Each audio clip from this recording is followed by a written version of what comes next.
ইরানের মাটিতে যুদ্ধ বিমানের একটি পেন্টিং এর মধ্যে হামলা চালিয়ে $100 মিলিয়ন খরচ করেছে ইসরায়েল আর আমেরিকা। এখানে ইরান একটি পেন্টিং বানিয়ে রাখছে, যুদ্ধ বিমানের একটি পেন্টিং বানিয়ে রাখছে তারা মাটির মধ্যে।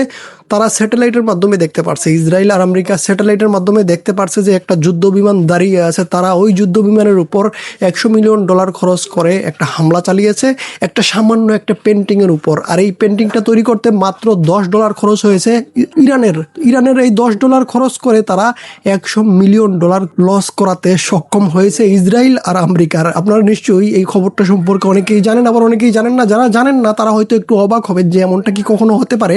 সামান্য একটা ছবি, মাটিতে আঁকা একটা বিমানের ছবির উপর কিভাবে ইসরায়েল আর আমেরিকা হামলা করতে পারে। আপনারা স্ক্রিনে দেখতে পারবেন এই বিষয়টা নিয়ে কিন্তু পুরো বিশ্ব আমেরিকা আর ইসরায়েলকে নিয়ে ট্রল করতেছে। আপনারা স্ক্রিনে অনেকগুলো পোস্ট দেখতে পারবেন। টুইটারে কিন্তু এর ভিডিও ফুটেজও ভাইরাল হয়েছে, যে ভিডিও ফুটেজটা আমি আপনাদেরকে দেখাতে পারবো না।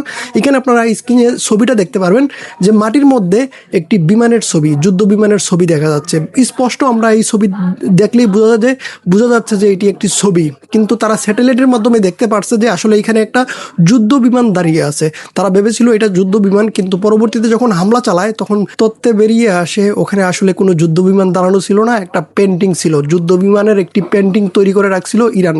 মূলত যুদ্ধ শক্তি দিয়ে হয় না, মাঝে মাঝে বুদ্ধিও খাটাতে হয়। এই ক্ষেত্রে দুই পরাশক্তির সাথে ইরান যুদ্ধে লিপ্ত হয়েছে। অবশ্যই তারা অস্ত্র দিয়ে না হলেও বুদ্ধি দিয়ে এই যুদ্ধে জয়ী হতে পারবে। যেমনটা আমরা দেখতে পাচ্ছি ইতিমধ্যে ইরান বিভিন্ন জায়গায় সাকসেস হচ্ছে, ইসরায়েল আর আমেরিকার অর্থনীতি ডাউন করতে তারা সক্ষম হচ্ছে। আমরা অনেক সময় বলে থাকি যে ইরান কেন বড় বড় মিসাইল দিয়ে ইসরায়েলে হামলা করে না। মূলত এখানে আপনারা যেই জিনিসটা দেখতে পাচ্ছেন, $20,000 একটি ড্রোনকে তারা ধ্বংস করতে $4 মিলিয়ন খরচ করতে হচ্ছে।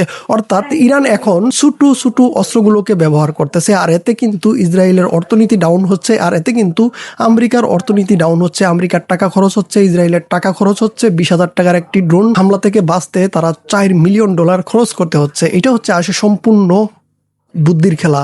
যুদ্ধ শুধু শক্তি দিয়ে নয়, মাঝে মাঝে বুদ্ধি দিয়েও জিতা সম্ভব হয়, যেমনটা ইরান দেখিয়ে দিচ্ছে পুরো বিশ্বকে।